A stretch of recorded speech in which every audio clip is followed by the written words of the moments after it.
Case 1. Case 1 leading coefficient is positive and add degree cubic. Kasi pasabot na yun eh. Basically, kung tagaan mo polynomial function, if ever, ang inani yung idea, the function is x cubed. This is the cubic. Ang yung leading coefficient is, in this example, positive dapat. And then, add siya yung degree. Pasabot na kani siya, ang yung exponent is 3, could be 5, 7, like that. So, cubic man siya. So, the idea is na 3 diha na exponent. Basically, ang inyong tanawang kung 3 pa siya, factored form, katulong makitag x diha. Then, ang point ini is this. As you can see, duha ka graph akong gihatag din he. But basically, natin gitawag na turning point sa cubic. For example, ang yung turning point is n minus 1. So, if over 3 na siya, so 3 minus 1, yung turning point kaduha. Kaduha siya mo change of direction. So, sa iyang graph, muna iyang tinuod na graph, kaduha ni siya mo change of direction. For example, this one, from this point, isaka siya, then manaog na po siya. Then, isaka siya balik. So, the point here is, from left, again, is left, padong sa right side. Sa graph na to, nisaka siya pa o dulong, niya munaog siya. So, nag-change direction sa taas, sa left, then nisaka na pa siya. That's the idea of turning point. So, leading coefficient. This is the concept. If ever, start siya sa taas, sa left side. Sa left side is, na siya sa, ni-fall siya sa left side.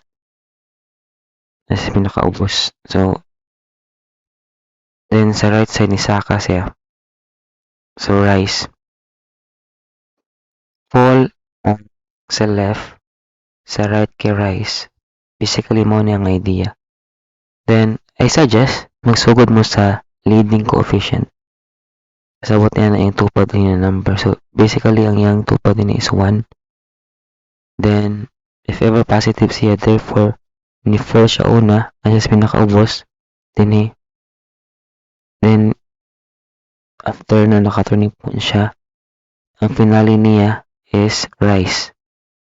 So, so, tanaw ito yung little graph, nakagdako, zoom out ginato.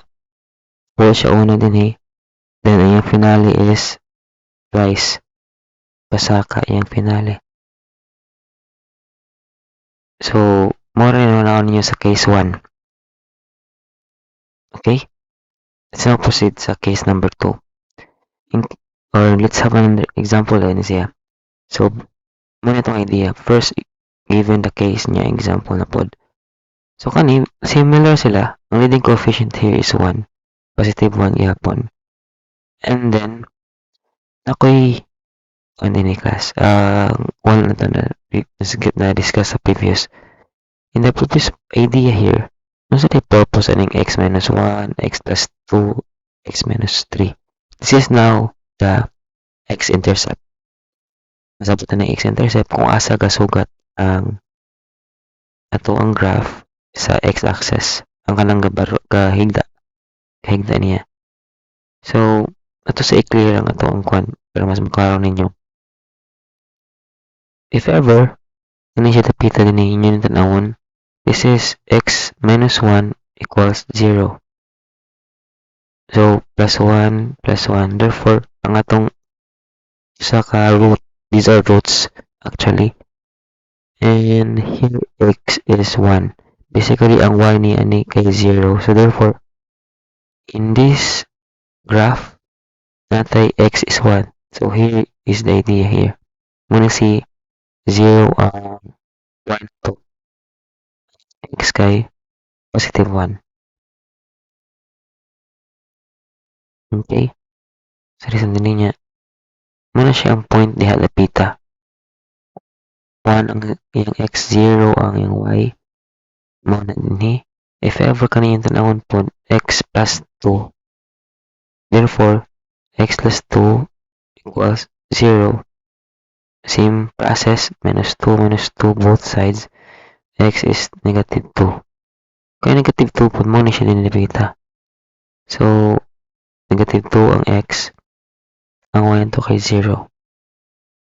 Okay? Ang kanil po dapita din x minus 3. Similar process, x minus 3 equals 0 plus 3 para ma-cancel out si negative 3 sa left side. X is positive 3. So, din po, tanawon yung maayo, this is positive 3 nya 0. These are the x-intercepts sa tulo. Patuloy siya makasugat sa x-axis. So, again, x-axis ka nang higda diha na kuan na axis. Okay, that's the root.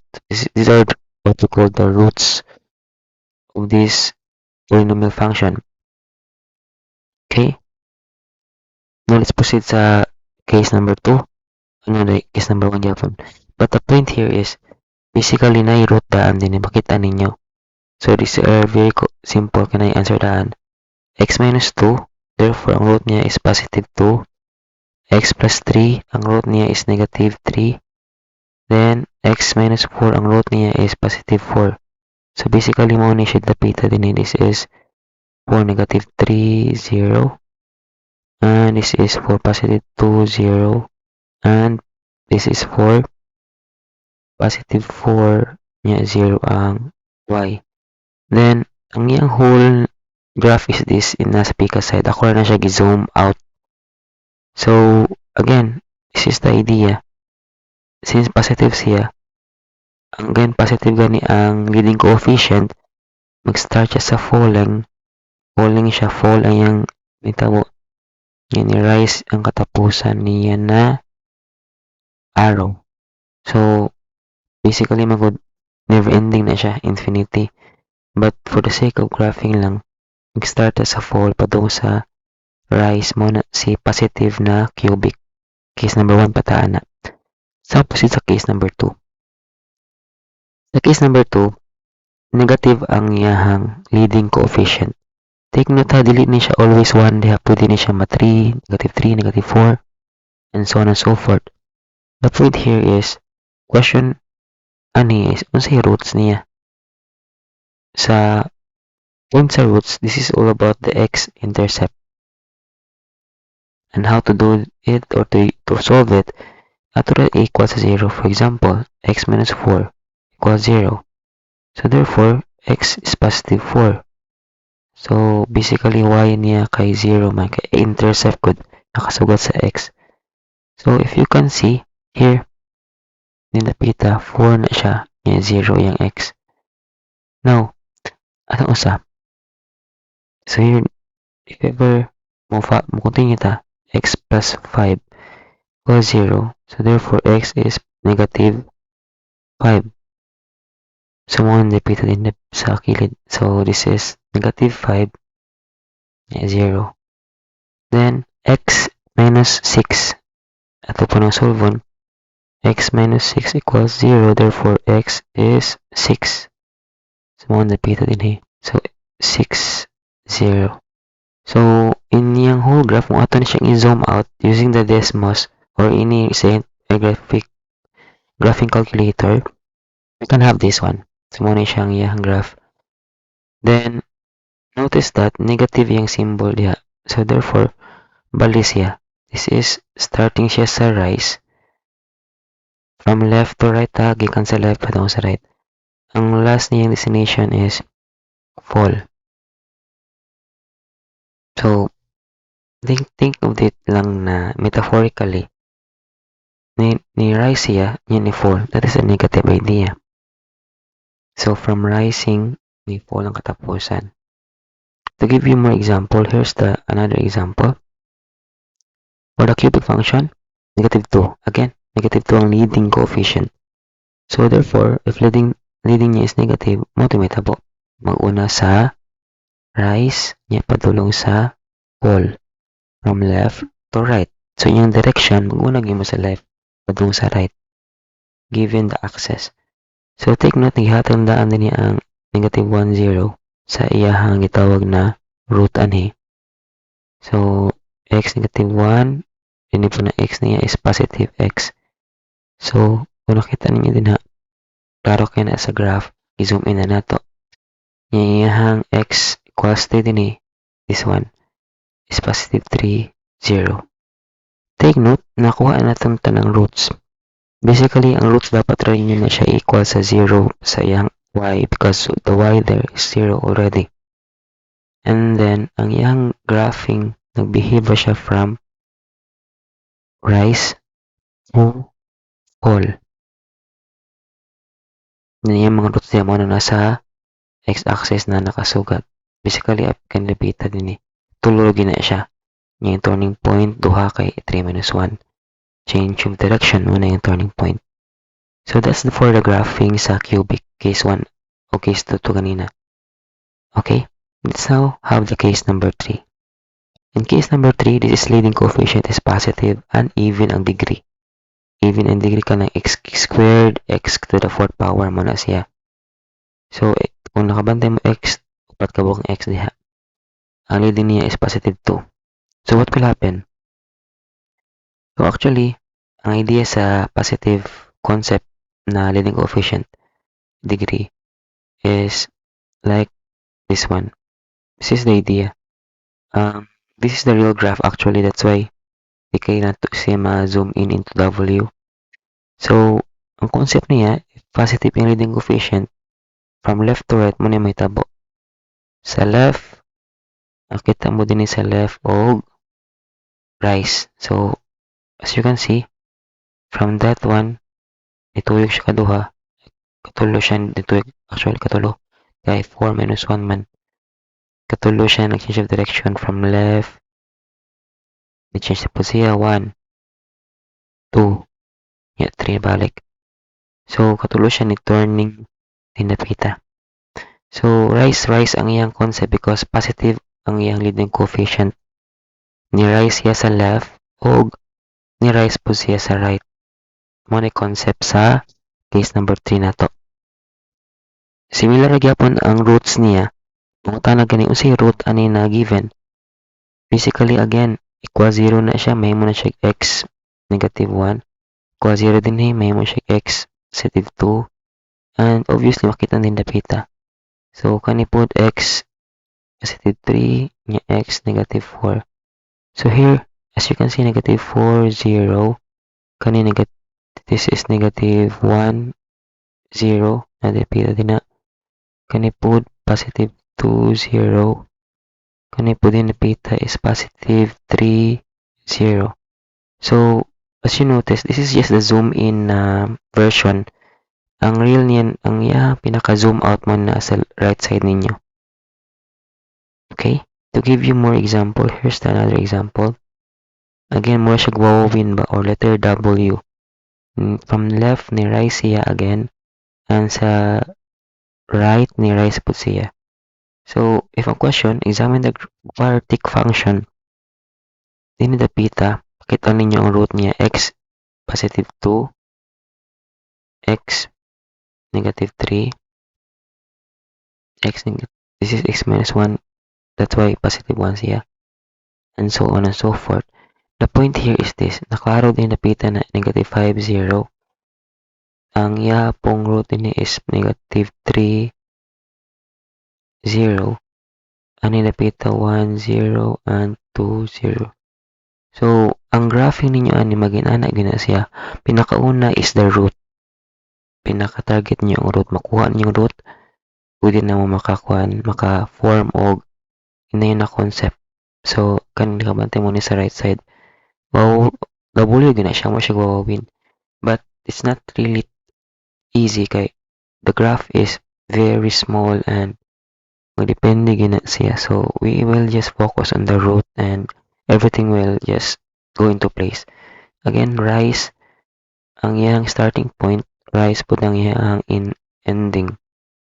So, that's the point there. Again, ni-rise siya sa left and ni-rise po siya sa right.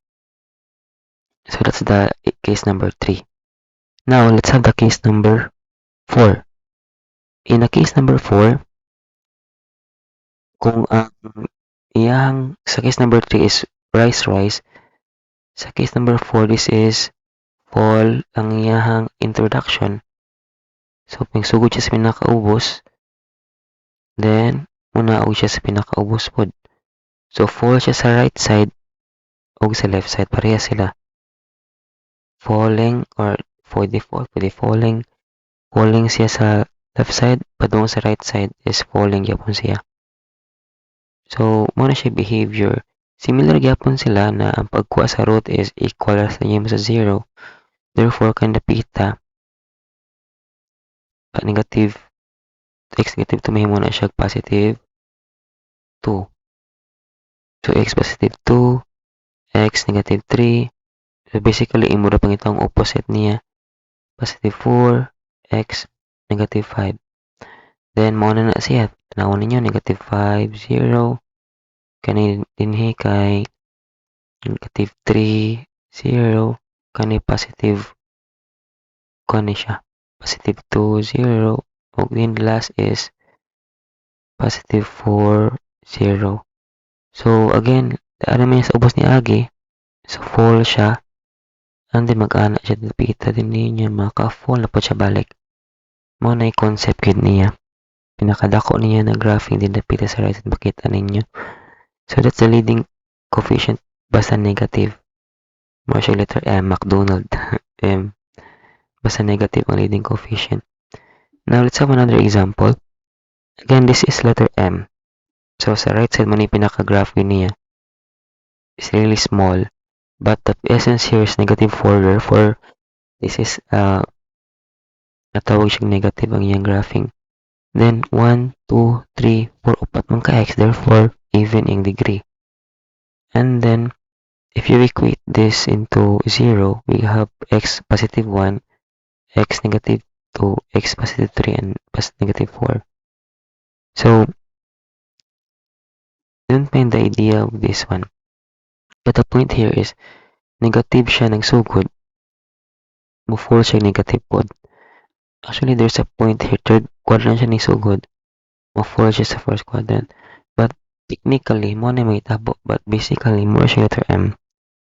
So, in the graphing, you can use the Desmos to clarify.